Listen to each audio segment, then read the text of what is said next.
What's up, Yankees fans? You have been waiting for news on Jasson Dominguez and Schmidt's return and position on the Yankees roster. I got that news for you, and I got footage of what they're doing in the minors and what the Yankees' plans are. Before I get into that, I would need you to like this video and subscribe to my channel for the best coverage of New York sports and the best coverage of top trending sports topics and documentaries. All right, Guardian series shows you all the info you need to know about why Dominguez and Schmidt are going to be parts of the roster. Love to see yesterday, Gerrit Cole, Yanks ace, is back. He's at a 1.5 ERA in the last 3 starts. Gives up a leadoff single on his second pitch of the game to Stephen Kwan, and that's him getting out of the first inning. Guess what? That will be the last hit the Indians get all day. Gleyber Torres, they're bashing him. He doesn't belong bashed with Verdugo and LeMaheiu, all right? You know why? Because Torres has been doing all right in the leadoff spot. He's getting on base. He's just not slugging. There's Cole throwing a knuckle curve with a strikeout, and guess what? It's almost not even news. Aaron Judge. Es 48, his 48th home run of the year. And right behind him, the sac fly by Austin Wells, getting Ben Rice in to score. Beautiful. And this is exactly what the Yankees need. Later on, they intentionally walk Judge, and right behind him, with 2 on, Giancarlo Stanton. Giancarlo, it's about time you got that big wooden stick off your shoulder. I don't know how the heck you drove that pitch to center field, because I've seen you chase it and miss about 100 times, but okay. And Gerrit Cole, there you go. See him with Torres hustling, turning a great athletic double play to get him out of that inning. And you see Tompkins coming in to complete the game. The Yanks win yesterday on Thursday, 6-0 in the rubber match at Yankee Stadium, day game. Take the series against the Guardians 2-1, which was their biggest series of August. I wish they would have swept a few series in all those easy matchups that they had. This was their toughest. At least they didn't lose the series. They looked pretty good. Taking you back, the highlights from Game 1. Juan Soto taking it deep there for number 35 in Game 1. Soto, man, this guy knows how to bet on himself. Turns down $440 million at age 23. And here we are, just over 2 years later. And the guy's going to probably get a 14-year contract, pushing $700 million. And if in Game 1, if Soto's going deep wasn't enough, of course, Judge continues on his streak. It would be 1 home run there. Number 46 be one of his 3 RBIs on the day. You see him just bash it into Monument Park. I mean, it's almost like I can't even talk about it with enthusiasm anymore. These guys playing against one of the best teams in the AL, and he's hitting home runs every day like it's nothing. They end up losing in the 12th inning, as you guys know. This is old news. Like I said, this is the first game of the series from Tuesday. And luckily, they were able to rebound. All I'm going to say about this game, some things that you see that are going to be themes. LeMaheiu, 0 for 5. All right. You see that Torres got on base twice, even though he didn't get a hit in the leadoff spot. Good things. All right. Nestor Cortes started in Game 2. And Soto gets his 36th home run in Game 2. That's right. Career high. And Judge, he adds to it. There's his 46 right there. And he would later hit his 47th. And this check swing with the bases loaded ends up going down the line, inside of third base, bouncing off the wall, clearing the bases. Soto's flying on his hustle base running and gets tagged out, trying to make a triple out of it. And there you go. There's the home run that I referred to. This is second of the game. That's 47 on the year. And, the Yankees cruised in this game. Soto and Judge combined for 8 RBIs, and they would win the game 8-1. And Nestor Cortes was back to being nasty Nestor. He's dominating righties even. Look at that. Strikeout, strikeout, strikeout against the righties. All right, so let's get into the issues, guys. So I don't do fake hooks. I don't do clickbait. I said I'm going to talk about Jasson Dominguez, and I am. And this guy is one of the big reasons that I'm enabled to do so. Look at Alex Verdugo while I'm talking. Check out the highlight. This is him in his last 10 games, what he's done. So, the guy's batting 174 in August. 174. You know what? My grandmother could bat 174, and she died in 2016. I truly believe that she could hit 174. Verdugo, I made a point when everyone was telling me that I'm nuts, that it's not going to happen, that the worst case scenario for Jasson Dominguez in September is that Aaron Boone platoons left field and DH, and Giancarlo plays against lefties. Dominguez plays whenever Giancarlo or Verdugo is benched, and they all try to play 2 out of every 3 games, splitting left field. And, maybe Giancarlo, if, Verdugo or Dominguez is hot and he's playing against a righty, since he really hasn't shown much power against him, maybe even misses some. But that's turned around. Verdugo has been so bad that the only reason you'd keep him on a playoff roster is because he's a great fielding outfielder with a left-handed bat. But I see, plain and simple, if Stanton can up the power, then guess what? Dominguez is just going to slide into Verdugo's spot. He might even be the leadoff hitter. Who knows? If not, he'll be batting somewhere in the middle of the lineup, I'm sure. And this guy, DJ LeMaheiu, we got to know about DJ. All right. Yankees signed him to a smart deal.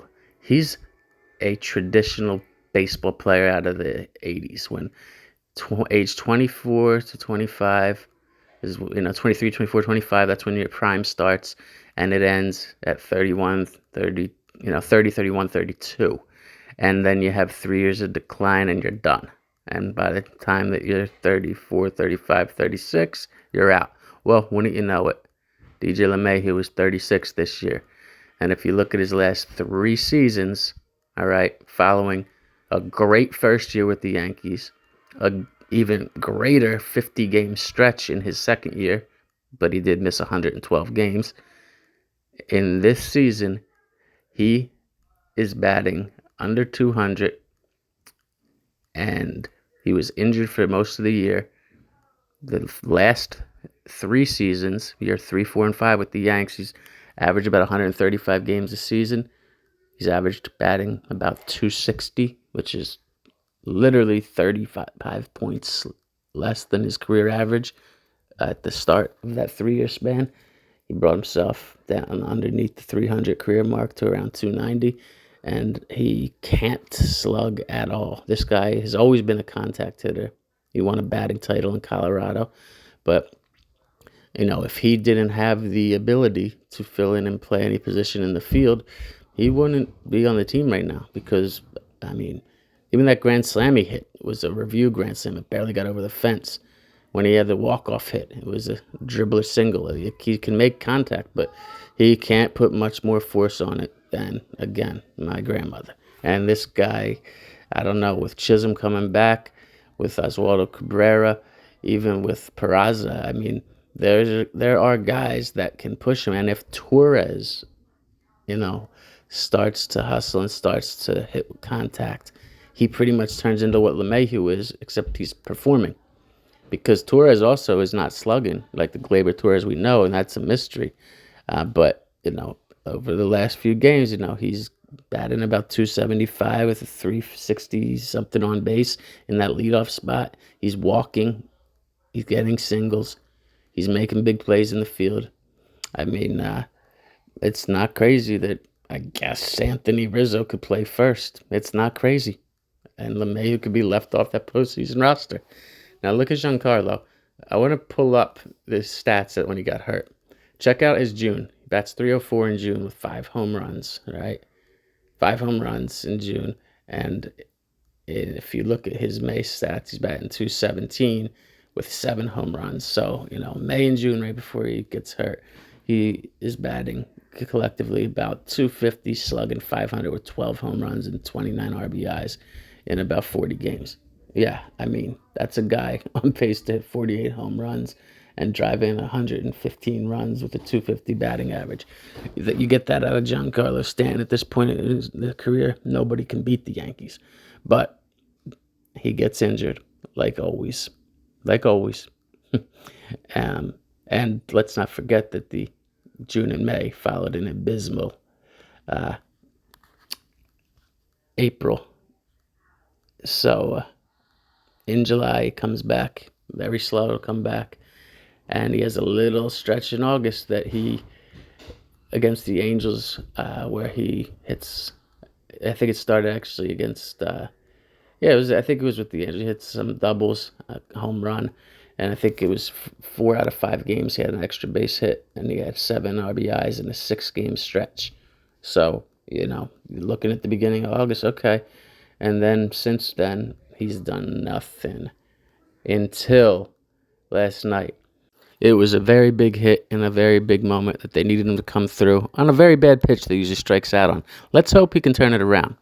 What you're looking at here is the statistics of one Jasson Dominguez. All right. This is the guy, his batting average this year in the minors, in the limited time he's been hurt. This is them activating him, calling him up, and sending him back down. He played in that game where they got 2 extra roster spots in Puerto Rico. And I want you to see what led to, in his July, his low batting average, 214, but he still had a 353 on base percentage. This guy is lightning fast. Picture Bo Jackson about 3 or 4 inches shorter. And I'm talking in every aspect. Of course, he's not as fast as Bo, but he's not that far off. This is a single with bases loaded. He bashes it against the wall. But, what you saw before that was him leg out a double that would have been a single. He gets an infield single here. He beats out throws. Look, all right, this is an example. Look at this. Look, who beats that throw? And then not only beats it to be safe, but forces a bad throw and ends up turning it into a double.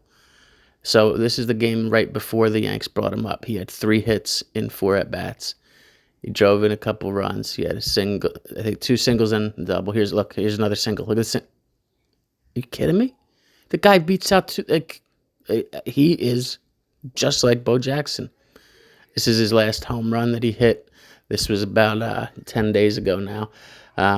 But, this is what preceded him being called up. I mean, he's back. He's healthy. They're going through the motions. They made him work first on making contact in late July, and they've turned him loose now to do his thing. And, he did strike out 4 times when in the game with the Yankees, but you got a chance to see his cannon arm on display. He screwed up for the last out against the Tigers, last out of the game.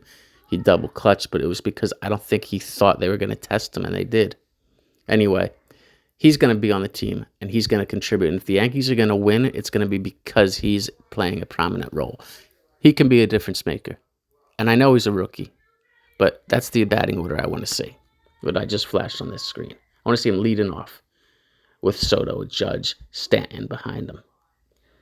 All right? And speaking of players in the minors that were waiting to come up, this is the box score from the game on Wednesday that Hill had some stiffness, had to come out after 3. You get 2 innings from Hill, solid for your lefty, except he walked 1 and gave up 2 hits. What you're going to see now is close to 2 weeks ago, the AAA rehab start against the Boston Red Sox AAA affiliate. Clarke Schmidt pitching, right? He is mowing people down. He strikes out 11 batters in his first start back as a AAA member of the Scranton Wilkes-Barre Yankees. And he strikes out 11 in 5 innings. 5 innings, 11 strikeouts. This is hard footage. You see him striking out people here. I think he was on a 3-inning 50 pitch count limit, but he still struck out 4 people in AA on his first rehab assignment. You know, Clarke Schmidt is gonna also come back, and I predict be a very big impact in the Yankees rotation. He has his curve working, he has his fastball working.